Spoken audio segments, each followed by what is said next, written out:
Bonjour à toutes et à tous, j'espère que vous allez bien. Je suis Cécile et je suis professeure de yoga depuis à peu près 11 ans et je suis également formatrice pour professeurs de yoga, principalement en Hatha et Vinyasa, mais aussi en Yin Yoga notamment. Et aujourd'hui, je fais cette petite vidéo pour vous parler et vous montrer une technique de respiration au sujet de laquelle on me pose régulièrement des questions et qui n'est pas forcément facile à aborder de prime abord. Il s'agit de Kapalabhati, autrement dit la respiration du feu. Alors, tout d'abord, ce n'est pas une technique de respiration tout à fait débutante, c'est-à-dire que ce n'est pas la première qu'on va apprendre en yoga, loin de là. Néanmoins, elle est régulièrement utilisée et à nouveau, comme elle n'est pas évidente, j'avais envie de vous faire ce petit tuto. Mais je vous montrerai aussi dans les prochaines semaines des techniques de respiration plus douces et plus simples qui peuvent être bien à apprendre avant Kapalabhati. Kapalabhati, on l'appelle parfois donc la respiration du feu.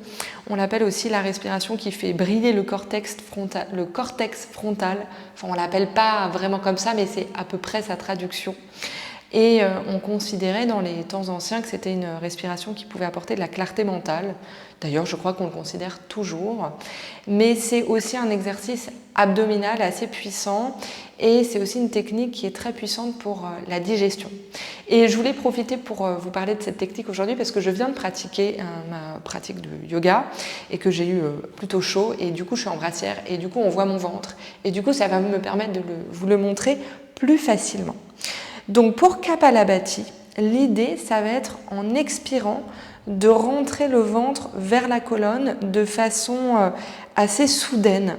Imaginons que ça c'est votre colonne vertébrale, ça c'est votre abdomen, la partie entre le nombril et le pubis, et on va faire un petit mouvement comme ça quand on expire. Donc on va rentrer le ventre vers la colonne et vers le haut en expirant. Et en inspirant, on relâche, c'est-à-dire que l'inspiration se fait toute seule parce qu'on relâche l'abdomen. Et ça va créer comme une petite pompe. Vous pouvez imaginer comme un soufflet, par exemple, pour une cheminée ou quelque chose comme ça. Je vais vous le montrer, là, tout de suite, assez lentement et ensuite un peu plus rapidement, mais sachant que vous pouvez le faire très lentement et qu'au début, je vous conseille de le faire très lentement et ensuite, avec le temps, on peut accélérer si c'est confortable. Évidemment, c'est une technique de respiration, comme on rentre le ventre comme ça de façon assez tonique, que l'on ne va pas pratiquer juste après un repas. Vous attendez 2-3 heures et idéalement on le fait le matin même, avant de manger. Mais en tout cas pas juste après un repas. Voilà, je vais vous le montrer. Donc je vais me rapprocher un petit peu. Je vais utiliser mes mains pour vous montrer le mouvement de l'abdomen un petit peu mieux. Évidemment, après, quand on la pratique, on n'a pas besoin d'avoir les mains qui font ce mouvement. C'est juste pour que le mouvement soit un peu plus visible.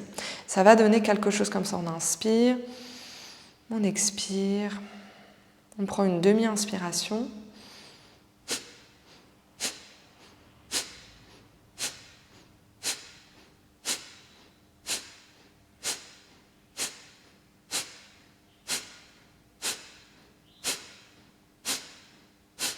Etc. Donc là, c'est vraiment l'expiration, vous avez vu, qui est active et avec le ventre qui rentre. Et avec l'inspiration, le ventre se relâche. Et pendant tout ce temps, on essaie de garder le périnée un petit peu engagé pour créer un petit support. On peut le faire un peu plus rapidement.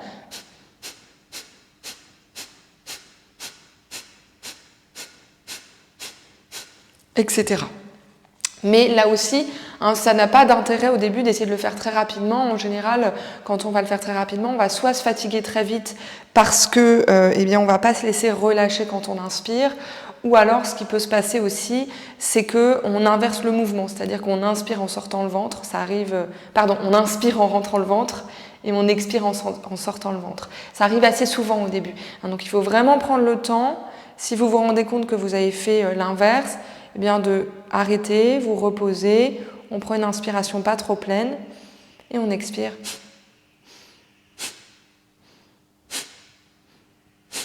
Etc. Et vous allez sentir que vos abdominaux travaillent quand vous faites ça et qu'il y a comme un petit massage pour le système digestif. Donc c'est Kapalabhati. Au début, je vous conseille de viser entre 10 et 20 fois à peu près.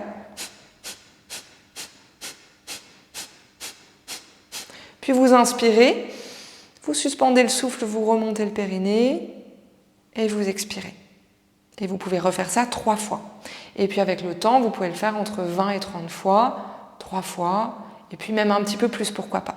Mais là, l'idée, c'est vraiment de vous introduire à cette méthode.